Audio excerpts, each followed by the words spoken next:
Welcome to CAU football with Coach Kevin Ramsey. We're here in Panther Stadium. Coach, CAU beat Morehouse 30-13. Give us a little recap of the game. Well, it was, our senior day, and, Morehouse, you know what kind of game that is around here. Of course. And it was a good way to, send our seniors off the right way, and it was a great win for the CAU family. So to beat Morehouse in the very last game on senior day, what emotions are going on in your head after the game? Well, first of all, for the players, I understand these guys on the promenade, walking across some of their opponents and the Morehouse players. And, more than anything, just to get out and get a win before our fans the last home game. And most of all, to get our seniors, motivated for those guys to finish in such a fashion. Now, what was your favorite offensive play of this game? Well, seeing Roger Thomas just rumble. And the most memorable play was when he had that 25-yard burst where I thought he kind of broke about 3 tackles. Was that in the third quarter? Yes, that was third quarter. Third quarter season. I remember him getting better. And he kept rumbling. Right. Yes. Now, for defense, what was your favorite play? My favorite play defenses was to see Sharp, his interception. Right. We was in the red zone, and, it was kind of to put the defense back on the mark when he intercepted the ball. I think that was at the 1-yard line. And that was it took points off the board because they were in field goal range. Right. Now, talk about Saldana's performance as a whole. Well, he's our go-to guy, cool and calm. Every time I mention field goal alert, he just raises his hand. Hey, Coach, here, I'm on the call of duty. But, he rises to the occasion, and, of course, his PATs were good out there score as well. Talk about the seniors' impact this season. Well, it starts in the locker room. The leadership, those guys, 3 of them are graduate students. Right. And their leadership is second to none. When you get a 23-year-old with a 17-year-old, it has its impact. And that impact carries in the classroom, when those guys on the promenade, in the cafeteria. So our senior leadership will be missed. And we're going to talk more about the seniors coming up next. And we'll be back right after this.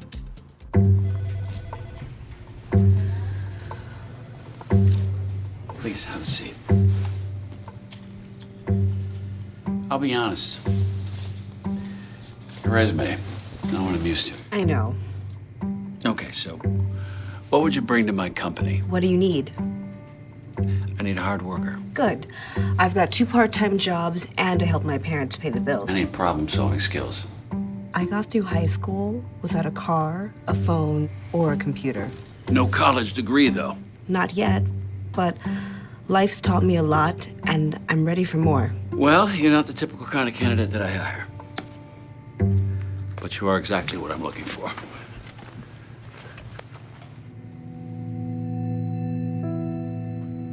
Your company could be missing out on the candidates it needs most. Learn how to find, cultivate, and train a great pool of untapped talent at gradsoflife.org. We're back here on the Coaches Show with Coach Kevin Ramsey. CAU had 160 more offensive yards than Morehouse. Why was that?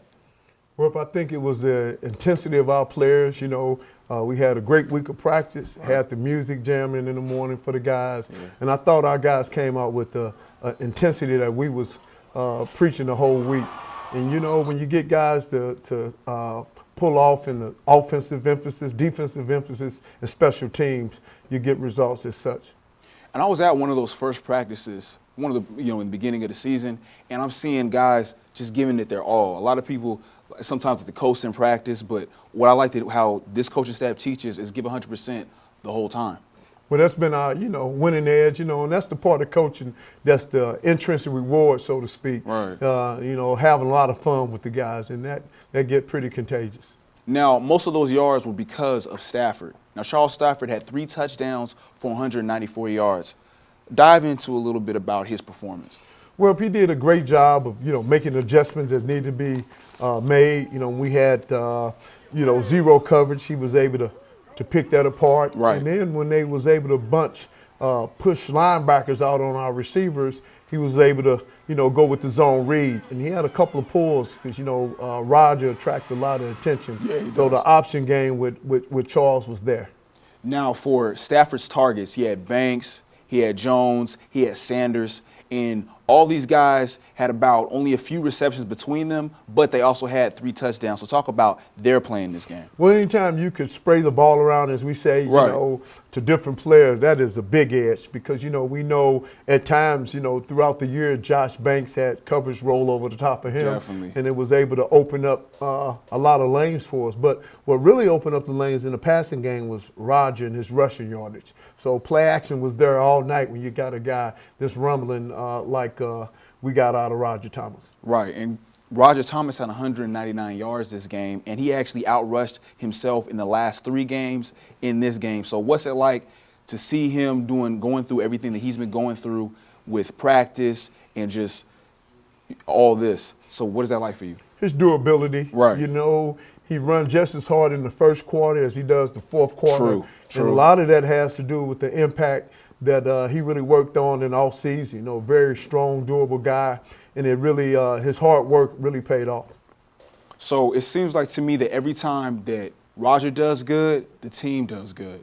And he seems to get the team into a rhythm. So discuss that a little bit for us. Well, you know, whenever we run the ball well, you know, our offense have a lot of success. Right. And running the ball, you know, it keeps our defense on the sideline getting the rest that we need. And, you know, when it's incomplete pass, right. you know, you take off about 10 seconds off the clock. But when you get 3 rushing plays back to back to back, you're looking at taking about 2.5 minutes off the clock.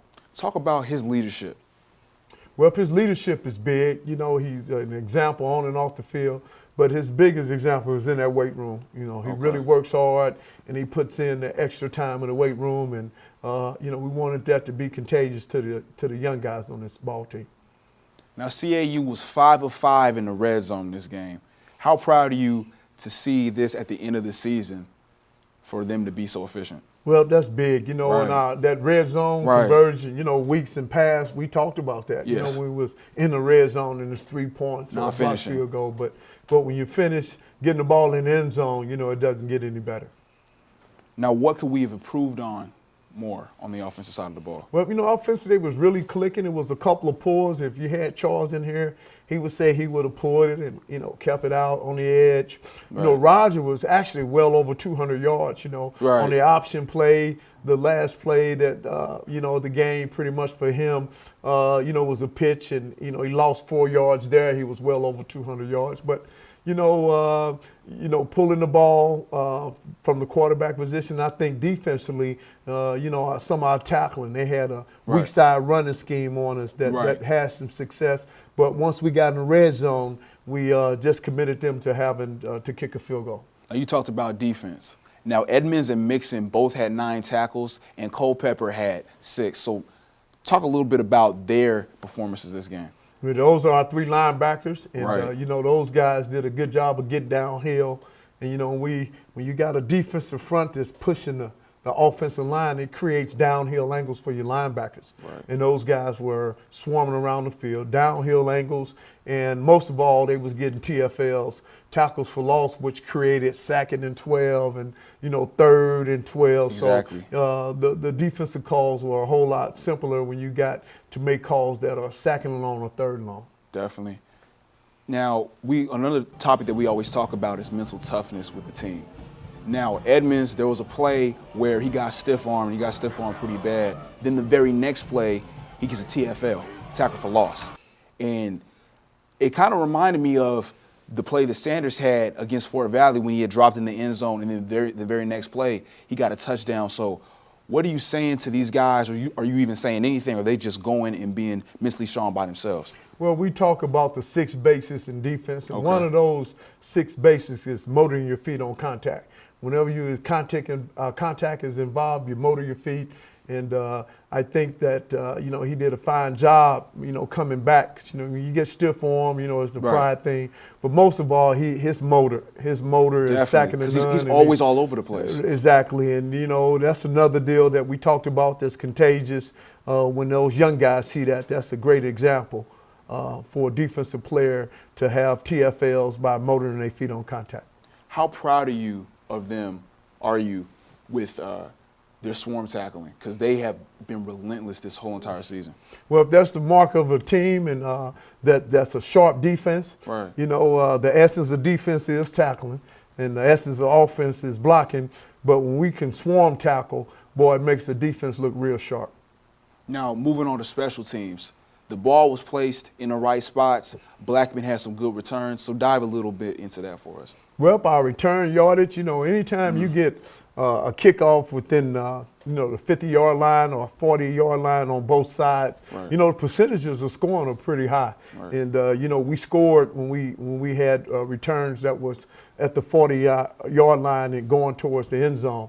And so, those guys did a good job of blocking, too, on our kickoff return unit.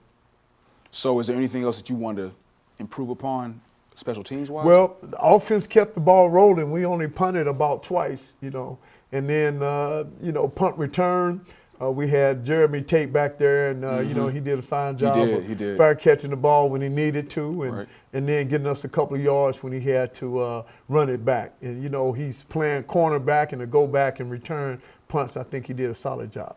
What mistakes, or like one or two mistakes that you've made, and I'm saying as the CAU team, football team, that is made consistently that when next year rolls around, that'll be pretty much obsolete?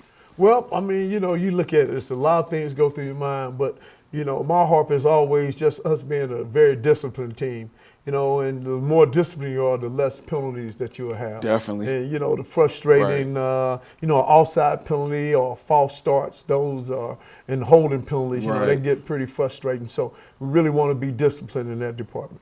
Right.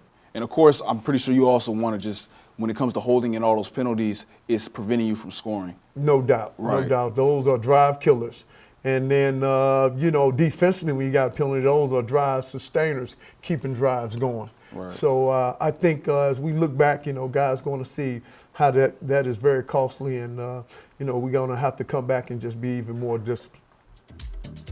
Here's some more scores from around the league, and coming up next, we have our Player of the Week.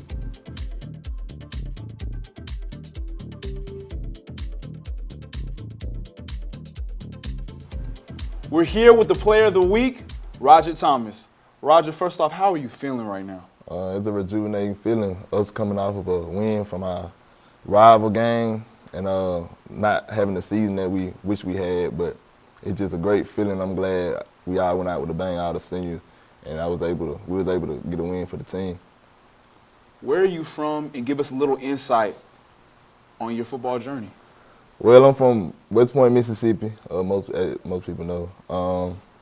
Football, I never knew I was gonna play football ever. Like, I grew up in a time where it was dangerous, couldn't go outside at all. My mama did everything to keep us in the house, and so like, I had horrible role models. Never really knew about the game of football until I moved to Mississippi. Right. And I just thank God for that. All I knew was the only position I knew in football was receive, just because Terrell Owens, I just heard the name so many times. Right. And so I tried out for Pee Wee, like not even on my own strength. Like my family just, man, you need to do something like before you get caught up out here in this shit. Right. And so, man, I went out to try for wide receiver, and so it was like, hey, you don't need to be a receiver, you need to be a running back. I'm like, okay, what's that? So, Coach K, I never forget, he changed my life, man. He turned me into a running back, and I've been playing the game ever since. Okay. So I can't even. Now, what made you want to come to CAU? Oh, man, it's a journey. My freshman year of high school, my freshman year of high school, I was always overlooked from then, like. So, going into my senior year, I had a lot of accolades, but never got the look I was wishing and hoping for like other athletes. So, I went to the Mississippi-Alabama All-Star game, balled out, played a good game, started. I was one of the players that stayed in the game. Coming out after the game, I didn't have the scouts looking at me, and so I tried for a JUCO, junior college, and basically I went there. They sold me a dream, supposed to be the star running back, but it didn't come that way. It didn't go that way, so sat out a year, and just because they found out I was finna play for the rival school. Y'all heard of East Mississippi. Right. They didn't want to give me my release paper, so I was sitting there. I was sitting up. 2015, I sat out, went to a factory, worked the factory. I just like, man, this is my life. This is it. I can't believe like the game did me like that. Right. The day I got fired from the factory, which is crazy. The day I got fired, like my day was just going horrible. Like, the phone got cut off, All that. no money, fired from the factory. So I'm sitting in my car like, dang, but like, what I'm gonna do? Right. JUCO hit me, another junior college. We need a running back. Are you still interested in playing? So of course, you know me, I said, yeah, Yes, I right. got to. Yeah, I Right. tried. So went there, still got screwed over. Like, you know, so. But what happened when you got here at CAU? Oh, they gave me a chance, man, and it was like, I always say it's God. Like, Right. sometimes He put us in situations we'll never understand. And coming in here, I never knew like how it was gonna be. I just knew it was another opportunity. And sometimes in a situation, that's all you can ask for is an opportunity, and it's up to you to make the best out of it. And so I'm just thankful for that, for all the coaches calling my phone, hit me up like, hey, come play for us. We need you to be that Right. guy. And like, we here right now. Right. Now, a lot of players have been here, and I've interviewed with them, and they always talk about how they love how CAU has a family feel to it. Can you give us a little insight on that? Man, it's always a family feel because everybody support everybody. You always connected in a way. Right. Like, it might be something that I do that connect to you in a way, to what you want to do in life in a way. So, Right. And we all connect as a family, and we help each other out and support each other. And you don't get that everywhere. I know it's a lot of people who wish to go to PWIs and get the big all-star field. True. And like Bama, like, oh my God, it's Bama. But I feel like this school, people are there for you more than any other school would be. And you have help from teachers and administrators and everybody who's been in your shoes, and they understand. So with that understanding, always comes help. Right. You know what I'm saying? Now, transitioning from school to football itself, what is your specific game day routine? My game day routine. Right. I'm probably gonna call my mom. We're gonna talk for a minute. You know, she gonna say the usual. I had to have gummy worm. Really? If I don't eat gummy worm before the game, before pregame, I gotta have gummy worm. Is that a running back thing? Like, Marshawn got Skittles and you got gummy worms. I don't know. I guess Right. it just, I just keep our adrenaline up. I don't know. Yeah, I that's don't probably know. what it is, right. But it's just been a habit since high school. That's it. Listen to a couple slow jams, like, you know what I'm saying, the old school jam. Like, I Like listen what? to Marvin Gaye to keep me, you know what I'm saying, mellow. Oh. You know. That's it, man. Watch a little film before game, like a couple minutes before the game, I'm watching film. Like, that's different. Like, that people don't know about me. Right before we play, I'm watching film. I'm going in there with coach, like, let's look at this one more time. Like, and so that's it. Like, and after that, you just gotta go out there with the mentality of no matter what, it's me, it's us. Right. Like, so that's it. Now, something I looked up, that every time that you had 100 or more yards rushing, the team won. So what's it like for you to have that much impact on this team? Oh, man, like I'm gonna tell you like I tell everybody. Right. It's not just me. First of all, it's God. God, like, To God be the glory. Nothing less than that. And my team, they make me better every day at practice. They push me every day at practice. Right. They correct me when I'm wrong, and no matter what, like, they with me. Even if I wasn't a 100-yard rusher, they still with me and they got my back. And it's them. They make me who I am. So it's just them. Like, I feel great because without them, I wouldn't be right here now, like, talking to you about winning just because of a 100-yard game. So I'm just grateful for that. Like, so it's just us as a whole. That's it. Right. Now, what's going on through your head? For one, it's senior day. For two, it's the last game. And for three, you're playing Morehouse. We win and you go off. So what emotions are going on inside after the game? Well, coming into the game, many people know, like, last year, I didn't get to play the last two games. I got hurt in the middle of the season. Right. I couldn't finish out the season like I wanted to. And so coming in, I already had a big chip on my shoulder. Of course. And so I was like, it's either all or nothing. Like, the first thing come to my head is, this can be your last time playing football ever, Right. or this can be the beginning of new things. And I just went out there like, this is my last time ever touching the field. And that's how you got to approach things. That's how you got to approach stuff. Like, it might be your last time. This might be our last time doing the interview. But you gotta go hard like it's it. Like, you know? Right. And one thing I always have respected for you is that you always give it your all. You always give it your everything. And I really appreciate you coming on the show, man, and talking with us. Appreciate that, man. Appreciate it. Thank you. Here's some more scores from around the league, and we have the Pioneer of the Week coming up. Stay tuned.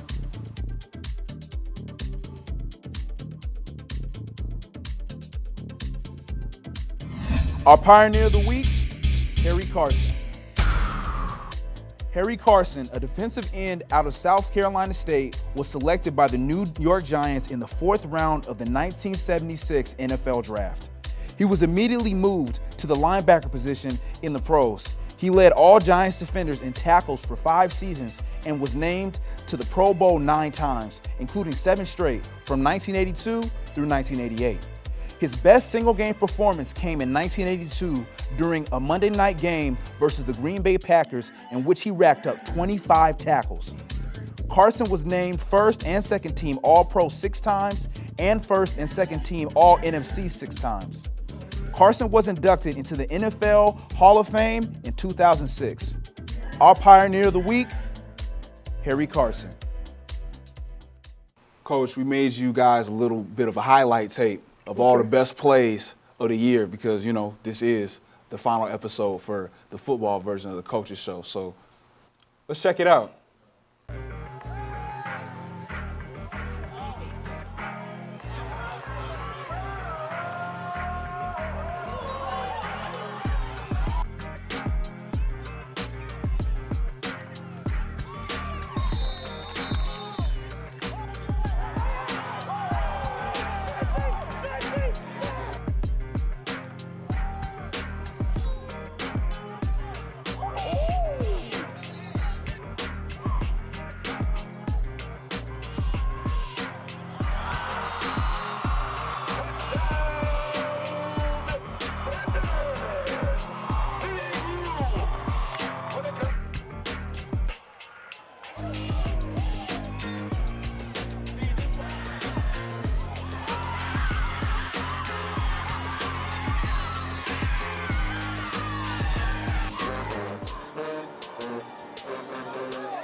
Here comes that man, number 22, Roger Thomas.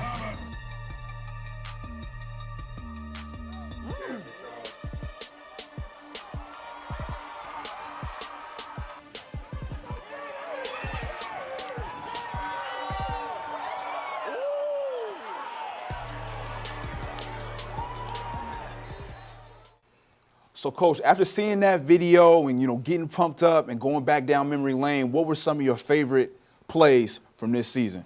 Make me want to start all over again and just get the W's. That was an awesome tape. Thank you. Thank you. Like, what I like most is how there's a whole bunch of different plays. It's not just we had special teams plays, we had defensive plays, and there's just tackles for losses there. There's many different kind of touchdowns, and I just want to say that I really just appreciate what this team has done, you know, going on this journey with you guys and seeing how you guys ended up. Well, but we want to thank you and your crew for the awesome job of capturing those moments of great memories. Right. Now, we talked about the seniors earlier in the show, but besides the seniors, who were some guys on the team that really made an impact for us this season? Well, offensively, you know, Jonathan Sanders, you know, to play at, with Charles and Eli at quarterback. Right. Think of Kenneth Morgan on defense. Of course. You know, and Carlos, of course, who's coming back. You know, I think of our kicker, Ty Woods, and, you know, just our young freshman group. We got a real good freshman class that these seniors left some good lessons that's going to carry over into next season. So how are you feeling going into next season to have all these guys, like you're pretty much going to have the same team except for obviously the transfers and the new freshmen coming in. Well, you got to go and have an awesome offseason, Right. you know, to get bigger, stronger, we will. faster. Right. So, you know, that's the big deal now. And, you know, most of all, these guys finished it strong this semester in the classroom. Now, I just talked a little bit about the freshmen that are coming in. Have you guys already started recruiting? Will you begin to recruit? What's going on with the recruiting process? You know, now recruiting is 24/7. Okay. You know, we're in the recruiting process. You know, you got Georgia State playoffs is underway now. So we'll be starting right here in our backyard here in Atlanta. Okay. And, like, where do you venture out to? Like, where's the farthest you would go? Well, we start with Atlanta. Of course. You know, and then Georgia. And then from there, you know, we got coaches in Florida. You know, we'll hit the Mississippi junior colleges and so forth. And, you know, you get those phone calls and those emails. You don't take them for granted. We follow up on what we get. We get a lot of attention with student athletes that want to come here at Clark Atlanta. Now, we talked about the younger guys that are on the team now that have made an impact this season. But who would be about 3 or 4 guys that you would see that are really going to be the face of this team coming to next year? As I mentioned, Kenneth Morgan. Of course. You know, I think of our young receiving core. You know, we got Felix Jones coming back. You know, and then too, you know, our young offensive line, the young offensive lineman that we're going to have coming back, along with our defensive front too. Those guys will be back, and that young linebacker core that'll be coming back behind the example that Ezekiel left for us. Coach, it's about that time. This is the end, man. Hey, I want to thank you so much for doing this CAU football coaches show with us, and congratulations on your season, and I can't wait for next season. Real appreciate everyone, the crew, and thank you guys for just holding us up and being an encouragement to this football program. Goes both ways. Thank you so much. This has been CAU Football with Coach Kevin Ramsey. I'm Frank Jefferson, and we'll see you next time.